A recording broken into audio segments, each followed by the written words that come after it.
Madam transfer ಮಾಡಿ. ಏನಂತಂದರೆ ಒಂದು ನಾವಲ್ ಬೆಸ್ಟ್ ಕಥೆಗಳನ್ನು ಸಿನಿಮಾ ಮಾಡುವಾಗ ಒಂದು ಚಾಲೆಂಜ್ ಇದ್ದೇ ಇರುತ್ತೆ. ಅಂತಂದರೆ ಈಗ 250 ರಿಪಬ್ಲಿಕೇಶನ್ ಅಂತಂದರೆ ಆಲ್ಮೋಸ್ಟ್ ಕೇರಳ ಜನರಿಗೆ ಈ ಕತೆ ಗೊತ್ತು. ಸೊ ಒಂದು ಸಿನಿಮಾಟಿಕ್ ಲಿಬರ್ಟಿ ತಗೊಂಡು ಈ ಸಿನಿಮಾ ಮಾಡುವಾಗ ಆರಂಭದಲ್ಲಿ ಅಂದರೆ ಬಿಗಿನಿಂಗಲ್ಲಿ ಈ ಸಿನಿಮಾ ಮಾಡಿ ಗೆಲ್ತೀವಿ ಅನ್ನೋ ಒಂದು ಧೈರ್ಯ ಇತ್ತೆ, ನಿಮಗೆ ಭಯ ಕಾಡಲಿಲ್ವಾ ಈ ಸಿನಿಮಾ ತಗೊಳ್ಳುವಾಗ? No translation, I understood. By the way, the book is also available in Kannada. It is also translated into Kannada. And I would actually encourage all of you to read it. Anyway, so yeah, this, at the very beginning, Blessed Sir and me knew that the biggest challenge we have in front of us is this hugely popular book that lakhs and lakhs of people have read.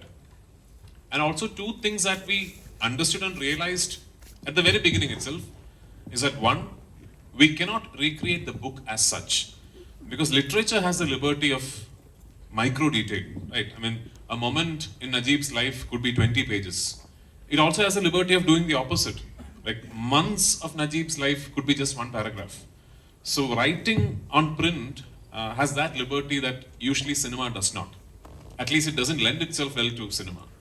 So we can't recreate the book as such. If we were to make a film on everything and all the information in the book, it would be like a 12 or 13 hour long film. So that we can't do. Secondly, one thing we always knew was we cannot question the reader's imagination. Like when you read the book, you would have imagined a Najib, you would have imagined a Masra, you would have imagined your version of the desert. We can't show you a film and tell you you were wrong. That we can't do, you know. So you can't challenge the reader's imagination. So then what can we do? What we can do is we can probably attempt to create the emotional journey of the character. We can try and attempt a visual manifestation of the emotional arc of the character. So what you feel when you read the book is what we hope you will feel when you see the film.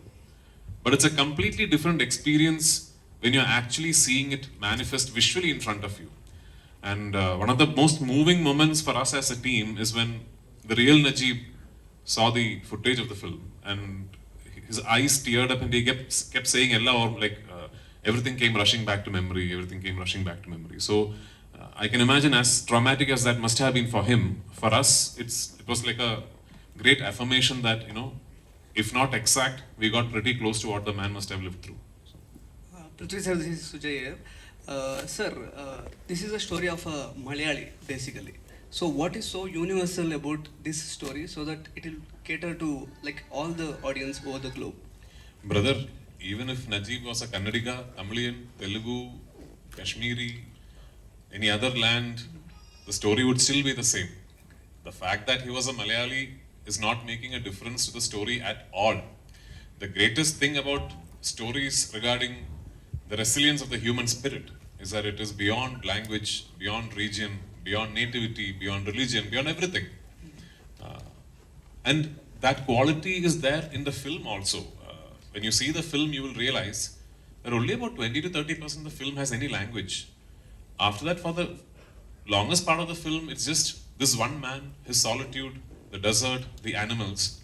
And then for another big part of the film, it's just these two people. And in the film, these two characters do not understand each other. Najib does not understand what Ibrahim Khadri, Jimmy's character, is telling him, and vice versa. But even then, there is no communication lost between them. And that's the same quality that the film hopes to achieve. I truly believe that yes, we went through the effort of making sure there are 5 linguistic versions available for people to watch, but I truly believe this film is beyond language because the story is such. Sir, is anybody from the Kannada film fraternity has watched the film, sir? If yes, what was their reaction? No, they haven't. I'll show the film to Prashant and Vijay very soon. Yeah. Last question, please. Last question. So yeah, I mean, last evening, Manish sir, the first 2 people to see the film were Maniratnam sir and Kamal Hassan sir. They watched it last evening. Yeah. Pruthvi sir. They said it is very good. But when you invite people to see a film, they usually don't say anything bad. Pruthvi sir. And ಸಮಯದ ಅಭಾವ ಇರೋ ಕಾರಣ ಒಂದೇ ಪ್ರಶ್ನೆ, ಕೊನೆ ಪ್ರಶ್ನೆ. Yes sir. Apart from Auto Jeevitam, when can we expect Lucifer? That is I'm shooting. Come sometime. Pruthvi Raj sir,